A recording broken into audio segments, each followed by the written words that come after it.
Okay. जैसे कि दोस्तों, हम लास्ट वीडियो में बात कर रहे थे कि पीरियोडिक टेबल में और उसकी हिस्ट्री के बारे में। आज हम बात करेंगे प्रॉपर्टीज ऑफ पीरियोडिक टेबल। अगर आपने वो लास्ट वीडियो नहीं देखी है तो आप जाके मेरी प्लेलिस्ट में जाके देख सकते हैं, नहीं तो यहाँ पे कोने पे आइकन होगा उसका वीडियो का, आप उस पर भी जाके देख सकते हैं। तो चलिए बात करते हैं आज पीरियोडिक टेबल की प्रॉपर्टीज़ के।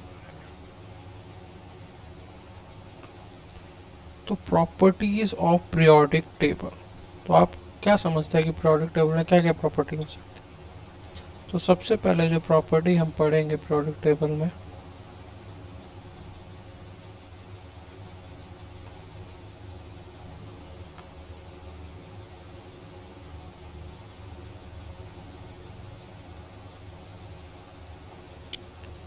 Atomic number.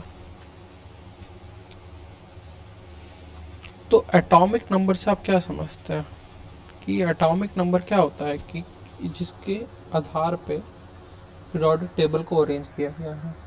और एटॉमिक नंबर होता क्या है कि जितने नंबर ऑफ प्रोटॉन प्रेजेंट है एटम्स में, उसी को हम जितने नंबर ऑफ प्रोटॉन्स प्रेजेंट है किसमें, एटम में, उसी को हम उसका atomic number of the atom कहते हैं। इसको रिप्रेजेंट करते हैं Z से। और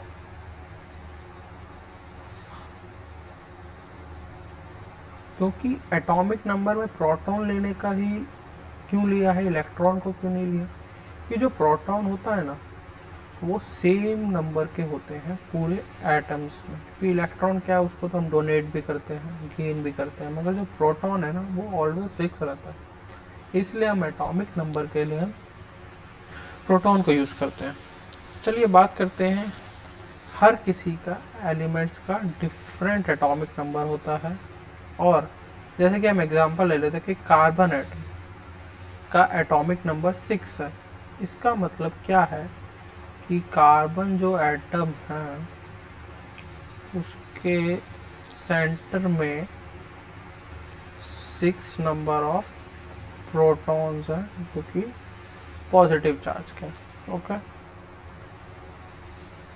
ऐसे ही एक एग्जांपल लेते हैं ऑक्सीजन। ऑक्सीजन 8 नंबर है, ठीक है।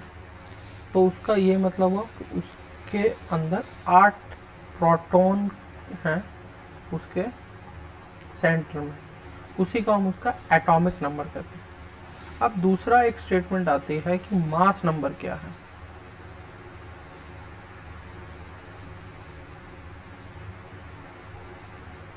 मास नंबर, तो मास नंबर क्या है, जब हम प्रोटॉन और न्यूट्रॉन को कंबाइन कर देते हैं ना, तब उसको हम मास नंबर कहते हैं। आपको पता होगा कि इसके अंदर दो चीज है, एक तो न्यूट्रॉन, एक प्रोटॉन। क्योंकि इलेक्ट्रॉन तो क्या इधर है, इधर है, इधर है, ऐसे रिवॉल्व करता है, ठीक है। तो वो तो क्या कम ज़्यादा हो सकता है, मगर जो न्यूट्रॉन है और प्रोटॉन है, आपने पढ़ा हुआ पुरानी क्लास में कि जो न्यूट्रॉन और प्रोटॉन है वो कि सेम होता है। अब थोड़ा प्लस माइनस हो सकता है क्योंकि डिफरेंट आइसोटोप्स में प्रोटॉन और न्यूट्रॉन की संख्या अलग होती है, वो हम बाद में डिस्कस करेंगे। पहले ये समझ लेते कि अभी तक ये सेम होते। तो जब इन दोनों का सम होगा तब उसे हम मास नंबर कहते हैं, और इसको रिप्रेजेंट करते हैं ए से, ठीक है, कैपिटल ए से। और जब हम प्रोटॉन और न्यूट्रॉन को जब कंबाइन करते हैं ना न्यूक्लियस में, तो उसे हम न्यूक्लियॉन भी कहते हैं टर्म। जैसे एक एग्जांपल ले लेते हैं, कार्बन का एग्जांपल लिया है हमने एक और, कि 6 प्रोटॉन है, उसके अंदर 6 न्यूट्रॉन है।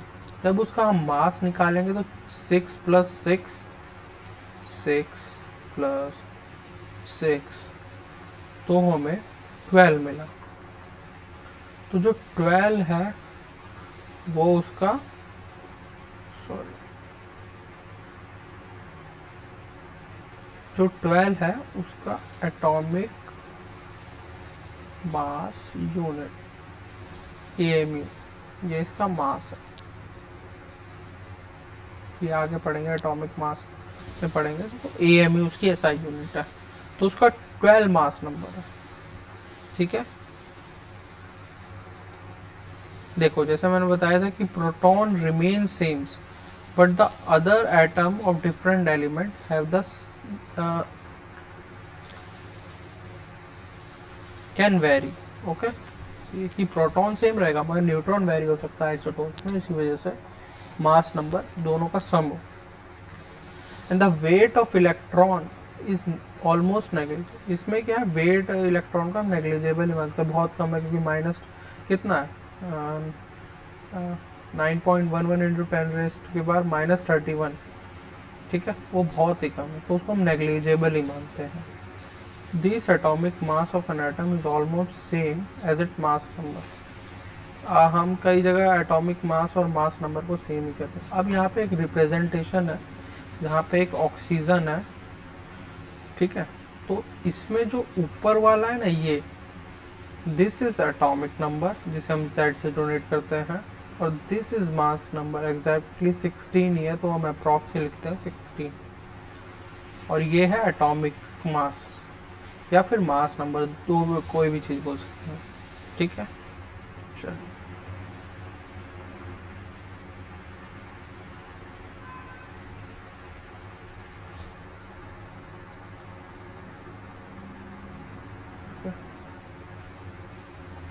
अब बात आता है एटॉमिक मास क्या होता है। एटॉमिक मास ऑलमोस्ट सेम होता है मास नंबर के, मगर इसमें क्या होता है, हम उसका एवरेज निकालते हैं। किसका, उनके आइसोटोप्स का। ठीक है, जैसे कि इधर एक एग्जांपल लिया है, पहले मैं इसको स्टेटमेंट पढ़ देता हूँ कि atomic mass of an element is the average mass of the atom of an element measure in units, जिसे हम AMUI पढ़ते हैं। ठीक है, जिसे डाल्टन ने दिया है। Okay, and the atomic mass is weight average of all the isotope. जैसे बताया कि सारे आइसोटोप्स का जो एवरेज होता है ना, उसको हम उसका एटॉमिक मास कहते हैं। ठीक है, यही इस इधर PPT में भी ऊपर लिखा रखा है, और यही मैंने, और इसकी SI यूनिट AMU होती है। ठीक है, आप कमेंट करके बता सकते हैं कि AMU की फुल फॉर्म क्या है। फॉर एग्जाम्पल लेते हैं हम, इधर एग्जाम्पल एक ले रहे हैं आइसोटोप्स का, नियॉन के। ठीक है, उसमें क्या है, नियॉन 20 में क्या है, 10 प्रोटॉन्स हैं एंड 10 न्यूट्रॉन्स हैं। उस कहाँ पे, उसके न्यूक्लियस में। तो उसका मास ऑलमोस्ट 19.9 है, हो गया। ओके, 18। अब उसी तरह उसमें नेक्स्ट लिया है नियॉन 21 को, जिसमें 10 प्रोटॉन्स हैं और 11 न्यूट्रॉन्स हैं, जिसका मास ऑलमोस्ट 20.94 हो गया। और एक और हमने लिया है नियॉन 22, जिसका 10 प्रोटॉन है, प्रोटॉन सब में सेम ही है, देख रहे हो, और 12 न्यूट्रॉन है, सबकी न्यूट्रॉन की संख्या बढ़ रही है। ठीक है, पहले में 10 था, दूसरे में 11 आया, तीसरे में 12 आया। ठीक है, तो इन सब का जब एवरेज किया ना 18, ये इन्होंने इसको मल्टीप्लाई किया है एक्चुअली 0.9 0.4 ये इसका वो करके, तो सब जब का एवरेज निकाला ना और इनका सम किया, इन्होंने एवरेज करके सम किया, तो वो 20.818 के बराबर आएगा। अगर ये तो वो टेबल मैंने वैसे दिखा रखी है, मगर अब सबका सम करेंगे ना, 19 का, 20 का, 21.911, तो ये ऑलमोस्ट 20.18, इन सब का एवरेज करेंगे तो ये यही आएगा। ठीक है, तो ये होता है एटॉमिक मास। अब हम बात कर लेते हैं एटॉमिक साइज में, एक और प्रॉपर्टी एटॉमिक साइज में। एटॉमिक साइज आप ऐसे समझ सकते हैं कि दो एटम है। ठीक है, जैसे आप ये पिक्चर भी दे सकते हैं कि जो दो एटम है एक साथ जुड़े पड़े हैं। ओके, तो इनके बीच का जो ये डिस्टेंस है ना, इसी से हम इसका एटॉमिक साइज मेज़र करते हैं। क्योंकि हमें इसमें यह तो है नहीं कि हम किसी को पकड़ के वर्नियर कैलिपर या किसी से हम उसको नाप लें, तो हम क्या करते हैं, उसके एडजेसेंट साइड वाले एटम का लेके उसको मेज़र करते हैं। जैसे मैंने कहा, it is a distance between the centre of a nuclei, मतलब इसके सेंटर के न्यूक्लियाई से इसके सेंटर के न्यूक्लियाई तक जो डिस्टेंस है, उससे हम उसका साइज मेज़र करते हैं। साइज अगर ये 0 है तो इतना इसका डिस्टेंस, तो इसका अगर हमें r पता चल गया तो हम इसको 4/3 से इसका वो एरिया या वॉल जो निकाल सकते हैं। ठीक है, ये चीज़ है। और दूसरा क्या है, अगर हम इन दोनों का रेडियस को भी वो करके, अगर मान लो ये इतना रेडियस है इसका और इधर इतना इसका रेडियस है, तो रेडियस को या तो डबल कर दो, 2 कर दो r, तो ये हो जाएगा। ठीक है, तो ऐसे निकाल सकते हैं हर किसी का। अब इसमें क्या है, कई तरह के एटॉमिक रेडियस होते हैं, जिसमें कोवेलेंट का होता है, आयनिक होता है, जैसे आपने बॉन्ड पढ़ा है ना, covalent bond, ionic bond, metallic bond, उसी तरह से उनका रेडियस भी होता है। ठीक है, तो ये कोवेलेंट बॉन्ड में क्या होता है कि ये ऐसे जुड़े होते हैं ऑलमोस्ट। ठीक है, मतलब टच होते हैं। सॉरी, कोवेलेंट में नहीं, सॉरी, आयनिक में क्या है, touch, this is one is ionic, sorry this one is आयनिक, क्योंकि एक मान लो ये प्लस है, ये माइनस का आयन है। ठीक है, तो ये छोटा है, ये बड़ा है, इसमें ऑलमोस्ट ऐसे ही रहता है, कोई सेम साइज के भी रहते हैं, कोई बड़े भी रहते हैं। दिस वन इज कोवेलेंट, किसमें ओवरलैप करते हैं, ये ओवरलैप यहाँ किया, ये ओवरलैप यहाँ किया। ठीक है, this one is covalent and this one is metallic, जिसमें ऑलमोस्ट क्या है, सेम साइज के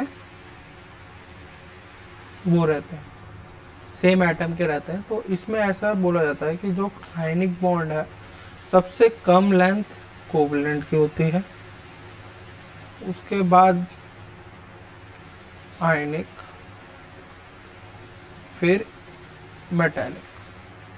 तो सबसे, क्योंकि इसमें क्या देखो, ओवरलैप किया तो ये इधर का डिस्टेंस और इधर का डिस्टेंस कम हो गया, तो ये डिस्टेंस हमें, इतना डिस्टेंस कम हो गया, इतना डिस्टेंस हमें काटना पड़ेगा, तो ये हमें हटाना पड़ेगा, जिसकी वजह से ये डिस्टेंस कम हो।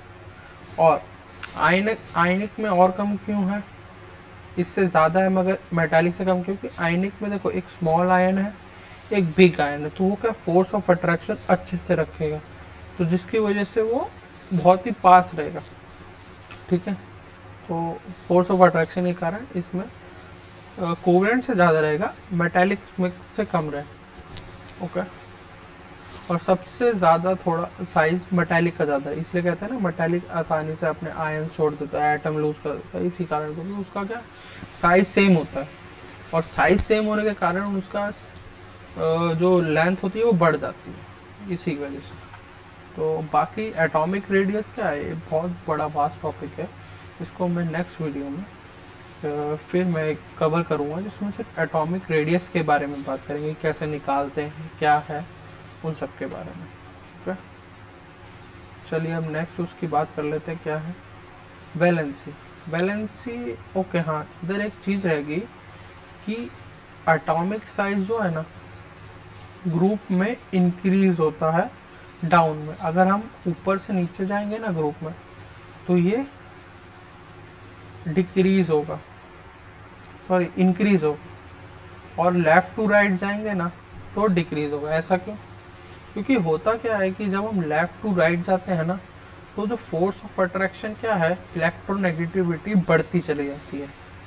ठीक है, इलेक्ट्रोनेगेटिविटी बढ़ती जाती है, मतलब क्या, वो जो न्यूक्लियस है ना, वो ज़्यादा आसानी से, जो एटम है वो क्या बोलते हैं, ज़्यादा इलेक्ट्रॉन कैप्चर करेगा, तो उसको क्या है, वो श्रिंक होने लग जाता है, साइज श्रिंक करता है, उसकी वजह से एटॉमिक साइज डिक्रीज होता है।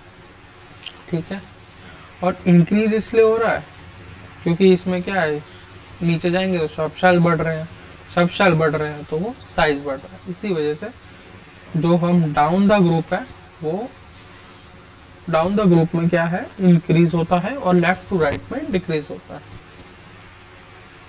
इसी तरह मास तो वो ऑलमोस्ट वैसा ही रहता है। फिर हम बात कर लेते हैं लास्ट टॉपिक हमारा वैलेंसी। तो वैलेंसी आप क्या समझते हैं कि छोटी क्लास में क्या पढ़ते थे, हमें वैलेंसी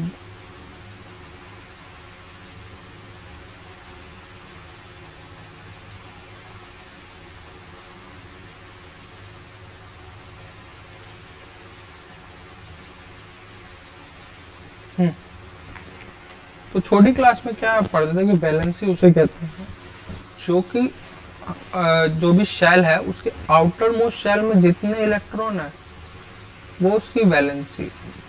इधर एक है, इधर एक है, ऑलमोस्ट 1 2 3 4 5 6 7 और 8। और इसका क्या मतलब है, और एक और मतलब है कि जितने ज्यादा इलेक्ट्रॉन है उतने ज्यादा वो दूसरों से बॉन्ड बना सकते हैं। इसीलिए कहते हैं कि the number of electron from its outermost shell to combine और share to made a bond with some other same और different atom called its valency. इसको एक एग्जांपल से समझते हैं। Let us suppose we have a valency of sodium निकालो। तो sodium का क्या है, एटॉमिक नंबर 11 है, ठीक है 11। तो अगर हम के शेल भरेंगे KMLN, ठीक है KMLN होता है, K में 2 आए, M में 8 आए, अब बचे 1, तो 1 बचा आखिरी में L में, ठीक है। तो ये हो गया 1। तो आउटर मोस्ट शेल में जो इलेक्ट्रॉन है वही बॉन्ड बनाएगा, मेनली वही बॉन्ड बनाता है, ठीक है। मेनली एक्सेप्शन केस में अलग भी बनाते हैं मगर मेनली वही बना। तो इसी वजह से इसका जो वैलेंसी हुई ना वो 1 हुई। और 1 भी कौन सी हुई, एक होता है वैलेंसी प्लस की भी होती है और माइनस की भी वैलेंसी होती है, ठीक है। प्लस की वैलेंसी कब आती है, जब वो इलेक्ट्रॉन लूज करता है, और माइनस की वैलेंसी कब आती है, जब वो इलेक्ट्रॉन गेन करता है, ठीक है। और गेन और लूज क्यों कर रहा है, क्योंकि उसे अपना जो ऑक्टेट है ना वो कंप्लीट करना है, इसी वजह से वो गेन और लूज करता है। क्योंकि हर एटम की टेंडेंसी क्या होती है कि वो अपना ऑक्टेट कंप्लीट करे, इसी वजह से वो लूज करेगा। अब मान लो ये 1 लूज करेगा तो इसके बाद 2 8, तो ये ऑक्टेट पूरा हो गया। ऑक्टेट मीन्स उसके आउटर मोस्ट शेल में 8 इलेक्ट्रॉन रहे, ऐसा, इसी वजह से इसे हम ऑक्टेट बोलते हैं। हैंस द सोडियम की जो वैलेंसी है 1 है। अगर हम एक और एग्जांपल ले लें, कार्बन का ले लें, ओके। कार्बन का होता है 6 एटॉमिक नंबर, और जैसे उसमें हम ऐसे बनेंगे 2 और 4, ओके।